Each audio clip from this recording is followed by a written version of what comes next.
Hello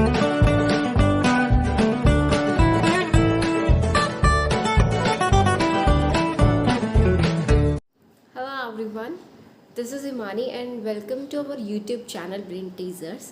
जैसे कि बहुत पहले मैंने आपको बताया था कि हम इस चैनल पर अपने फाइनेंशियल लिटरेसी के बारे में बात करने वाले हैं। देन उसी के बेस पर मैं आज बहुत टाइम के बाद, बहुत लंबे टाइम के बाद एक वीडियो लेकर आई हूँ। उसके लिए सॉरी दैट बहुत ज़्यादा गैप हो गया। तो आज हम बात करने वाले हैं बहुत इंपॉर्टेंट टॉपिक के बारे में, जिसके बारे में आई एम श्योर बहुत सारे लोगों को, लाइक 90% लोगों को पता ही नहीं होता है।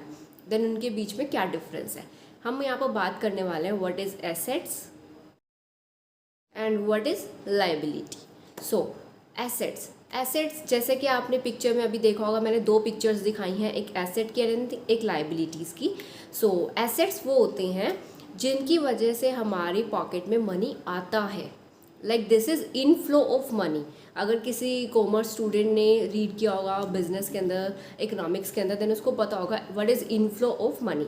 इनफ्लो ऑफ मनी का मतलब रहता है कि ऐसे सोर्सेज जिनकी वजह से हमारी जेब में पैसा आ रहा है। लाइक मतलब कैसे पैसा आता है हमारी जेब में, लाइक अब जैसे हमने ना कोई घर लिया, हमें उसकी नीड नहीं थी तो हमने सोचा, मतलब फैमिली के साथ डिस्कस करके कि इसको रेंट पे दे देना चाहिए। आपने उसको रेंट पे दिया, रेंट पे देने के बाद आपको हर महीने उस घर से रेंट आ रहा है। ओके, सो वो क्या हो रहा है, आपकी जेब में पैसा आ रहा है, तो वो घर आपके लिए एक टाइम पे एसेट बन चुका है। ओके, सो इसी टाइम पे जो ये घर है हमारे लिए लायबिलिटी भी बन जाता है। कैसे? बिकॉज आपको एक फैक्ट बताऊंगी, हमारा घर हमारा सबसे बड़ी लायबिलिटी होती है। अब आप लोग सोच रहे होंगे लायबिलिटी कैसे हो सकती है, क्योंकि घर तो सबसे इम्पॉर्टेंट होता है, देन इसका होना भी ज़रूरी होता है। या बिल्कुल सही बोल रहे हैं आप, घर का होना ज़रूरी होता है, लेकिन ये एक तरह से लायबिलिटी बन जाता है। कैसे बन जाता है? आपने एक घर बनाया, ओके, आपको था कि मुझे बहुत अच्छा घर बनाना है, आपने अपना घर बनाया। उस घर को बनाने के बाद आपने उसके अंदर फर्नीचर लिया, देन आपने सारा प्लम्बर का कराया, उसमें आपने इलेक्ट्रिसिटी का सारा अरेंज किया, उसमें आपने इंटीरियर डिज़ाइनिंग कराई, सब कुछ कराया। मतलब आपने ये सब से क्या हो रहा है, आपकी जेब से पैसा जा रहा है। ओके, खर्च हो रहा है ना आपका यहाँ पर, तो वो हो गया आपका लायबिलिटी। तो इसीलिए जो हमारा घर होता है वो हमारी सबसे बड़ी लायबिलिटी बन जाता है एक टाइम पे।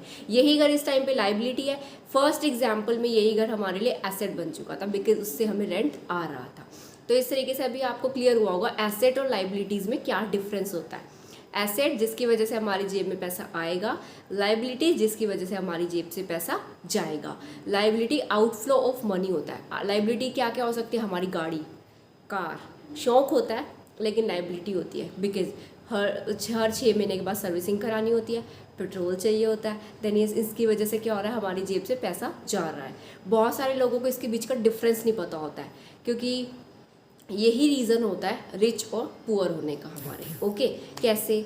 अभी जिस इंसान को एसेट और लायबिलिटी का डिफरेंस पता होगा वो रिच की कैटेगरी में आ जाएगा, एंड जिस इंसान को इसका डिफरेंस नहीं पता होगा वो पुअर की कैटेगरी में आ जाएगा। कैसे आ जाएगा? क्योंकि जो रिच पर्सन होगा उसके पास अगर कहीं से कोई इनकम आ रही है, वो पहले एसेट बनाने के बारे में सोचेगा कि एसेट होगा, देन उससे जो मनी आएगा उससे मैं अपने शौक पूरे करूँगा। क्लियर? लेकिन एक वो इंसान है जिसको नहीं पता इसके बीच का डिफरेंस, वो क्या करेगा, सैलरी आई, आईफोन ले लिया।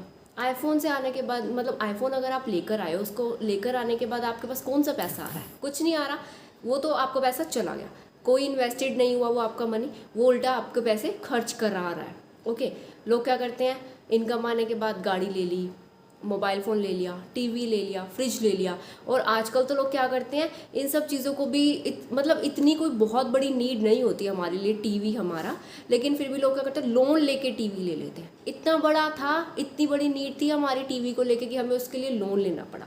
आई डोंट थिंक सो यही डिफरेंस होता है कि बहुत सारे कुछ लोग ही मतलब रिच की कैटेगरी में रह पाते हैं और बहुत सारे लोग पुअर ही रह जाते हैं। इसी वजह से रिच और पुअर का गैप बढ़ता चला जाता है। ये है डिफरेंस एसेट्स और लायबिलिटीज़ का। तो अगर आप रिच बनना चाहते हैं देन उसके लिए आपको अपने एसेट्स बनाने पड़ेंगे, पहले एसेट्स बनाने पड़ेंगे, उसके बाद आप उन पैसों से कुछ भी करिए, क्योंकि शौक़ होते हैं, इंसान की एक लाइफ है, आप उसमें अच्छे से उसको मतलब अच्छे से एंजॉय कीजिए, मना नहीं किया गया, बट पहले एसेट्स बनाइए देन लायबिलिटीज़ की तरफ जाइए। लाइबिलिटीज़ भी मीन्स उन पैसों से आप गाड़ी ले सकते हैं। लाइक आपने क्या किया, कहीं पर अपने पैसे शेयर्स में, स्टॉक्स में इन्वेस्ट कर दिया, वहाँ से आपको बहुत कुछ टाइम के बाद, लाइक 5 साल के लिए, 10 साल के लिए आपने इन्वेस्ट करके रखा, वहाँ से आपको बहुत अच्छे पैसे आए, आपने उससे गाड़ी ले ली, हो गया, उससे आपका शौक भी पूरा हो गया, देन आपका मनी बाहर के बाहर आपको मिल गया। सो ये हो गई रिच माइंडसेट। और पुअर माइंडसेट के अंदर वही इनकम आ रही है, उसको खर्च किए जा रहे हैं अपने शौक को पूरा करने के लिए, और कहीं से इन्वेस्टेड नहीं है वो मनी, कहीं से आ नहीं रहा, आप उसको मेन जो सोर्स है ना आपका इनकम का, लाइक जॉब है आपका मेन सोर्स, उसी पैसे को खर्च किए जा रहे हैं, वो होता है पुअर माइंडसेट। तो इन सब चीज़ों के बीच में डिफरेंस पता होना ज़रूरी होता है अगर आप अपनी लाइफ को एक बैलेंस के साथ चलाना चाहते हैं। तो ये है हमारा आज का टॉपिक। ये बहुत ही इंपॉर्टेंट टॉपिक है जिसके बारे में सबको क्लियर होना ज़रूरी होता है। तो thank you so much, support करते रहिएगा। वीडियो पसंद आती है देन प्लीज़ आप अपने नियर एंड डियर्स में शेयर कीजिएगा।